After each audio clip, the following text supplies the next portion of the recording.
તો મમ્મીએ સુખડી બનાવવાની બધી તૈયારી કરી લીધી છે અને બધું કમ્પ્લીટ કરી લીધું છે. તમે જોઈ શકો છો. બોલો મમ્મી, થઈ ગયું બધું રેડી? હા થઈ ગયું. હા, હું તૈયાર કર્યું બધું. આ જો ઘઉંનો જાડો લોટ છે હા. અને આ ગોળ જો તૈયાર કરી લીધો ખમણી. ઝીણો થઈ ગયો છે એટલે એને છે ને ઓગળતા વાર ન લાગે. બરાબર છે. હવે આપણે ગેસ ચાલુ કરી દઈ અને એમાં ઘી નાખ. દેશી ઘીની સુખડી ખાવાની મજા જ અલગ છે. કઈ તમે ક્યારેક ટ્રાય કરજો ઘરે. અને ઘી પણ ઘરે બનાવેલું. શેકાવા દેવાનું લોટને. તો મમ્મી કે લોટની સુગંધ જ્યાં સુધી નો આવે, આપણે ઘી ને લોટ શેકાતો એની સુગંધ આવે, ઈ સુગંધ નો આવે ત્યાં સુધી આપણે એને શેકાવા દેવાનો. નકર લોટ કાચો રહે એમ. હા, કાચો રહે અને આપણે સુખડી બરોબર સ્વાદમાં ન લાગે. હા હા. એટલે લોટને તો બરોબર શેકાવા દેવાનો. લોટ શેકાઈ ગયો તો છે. લોટ હવે એકદમ બરાબર શેકાઈ ગયો છે. જો આવી રીતના હાવ ઢીલો લોટ થઈ જાય ને એટલે માની લેવાનું કે શેકાઈ ગયો. ને ઘી જો બધું બહાર નીકળ્યું છે. આવી રીતના ઘી છૂટું પડી જાય લોટમાંથી શેકાઈ જાય એટલે. હવે હું નાખવાનું છે મમ્મી? બસ જો ગેસ બંધ કરી દેવાનો. ગોળ નાખવો હોય ને ત્યારે. તો આ વાતનું ધ્યાન રાખજો, તમે ઘરે ટ્રાય કરો તો, કે ગોળ નાખો ત્યારે ગેસ બંધ કરી દેવાનો. ગોળ ને છે ને આમ ચાસણી જેવો નહીં આવવા દેવાનો, તો સુખડી કડક થાય. હા. એટલે આપણે ગોળ છે ને નાખીને ત્યારે ગેસ આપણે બંધ કરી દેવાનો. તો ગોળને આપણે ચાસણી નહીં લેવાની. આપણે આ લોટ શેકાઈ ગયેલો ગરમ જ હોય એટલે એમાં ગોળ મિક્સ થઈ જાય. આવી રીતના આપણે આમ હલાવીને એટલે આ બધો ગોળ ઓગળી જાય એટલે આપણે સુખડી કડક ન થાય, પોચી થાય. બરાબર. તો આવી રીતના કરવાથી સુખડી પોચી થાય, કડક ન થઈ જાય. મેં પણ શીખી લીધું. હવે હું પણ ઘરે મારા સસરાની ઘરે ટ્રાય કરીશ.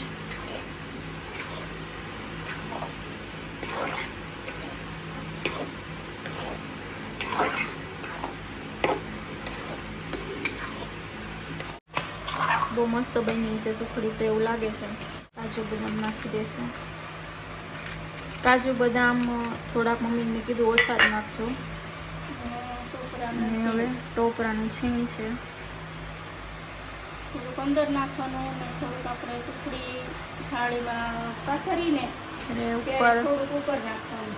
બધું બરાબર મિક્સ થઈ જાય એટલે હવે એને એક ડીશમાં પાથરી અને પછી એના પીસ પાડી નાખશે. હવે થોડીક વાર ઠરવા દેશે અને પછી એના પીસ પાડશે, કેમ કે ગરમા ગરમ બરાબર પીસ ના પડે, વિખાઈ જાય. એટલે 2-5 મિનિટ પછી આપણે એના મસ્ત ટુકડા કરી અને મસ્ત પીસ પાડી અને પહેલાં આપણે ભગવાનને ધરશું, પછી આપણે ખાવું. તો સુખડી ગરમા ગરમ તૈયાર થઈ ગઈ છે. હવે આપણે થોડીક વાર એને ઠરવા દઈશું અને પછી એના મસ્ત અવડા ચોરસ ટુકડા કરી અને આપણે કાનાને ધરવાની છે, મંદિરમાં ભગવાનને ધરવાની છે અને પછી આપણે ખાવાની છે. તો તમને સુખડીની રેસીપી સારી લાગી હોય મમ્મીએ બનાવેલી તો તમે ઘરે ટ્રાય કરજો. બહુ મસ્ત બનશે અને તમને ખૂબ ભાવશે. અને દેશી ઘીની સુખડી ખાવાની તો મજા જ અલગ હોય છે, કેમ કે આ ઘી અમે ઘરે બનાવીએ છીએ. તો આ દેશી ઘીની સુખડી બનાવી છે અમે, તો ખાવાની બહુ મજા આવશે. તો તમે કન્ટિન્યુ બ્લોગ મારી છે ને તમારા દરેક ગ્રુપમાં શેર કરજો. અને આજનો બ્લોગ તમને કેવો લાગ્યો કમેન્ટમાં જરૂર કહેજો. અને થોડીક વાર થઈ ગઈ છે. હવે મમ્મી એના ટુકડા કરવા માંડ્યા છે. તો હવે આપણે 2 ડીશ લઈ લેશું. એમાં આપણે ભગવાનને ધરવાની છે. હજી થોડીક ગરમ છે સુખડી એટલે ભાંગી જાય છે થોડીક. તો ભગવાન માટે રેડી થઈ ગઈ છે સુખડી ગરમા ગરમ. તો હવે આપણે ભગવાનને ધરી આવી. આપણે કાનાને ધરશું.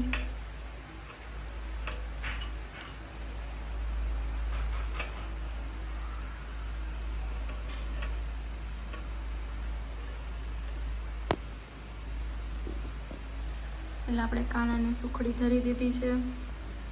કાનાને કઈ ગરમ ગરમ છે એટલે ધીમે ધીમે ખાજો, બળતા નહીં.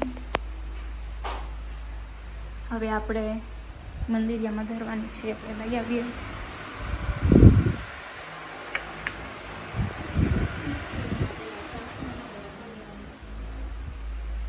ને આ છે આપણે મંદિરિયામાં ધરી દઈએ.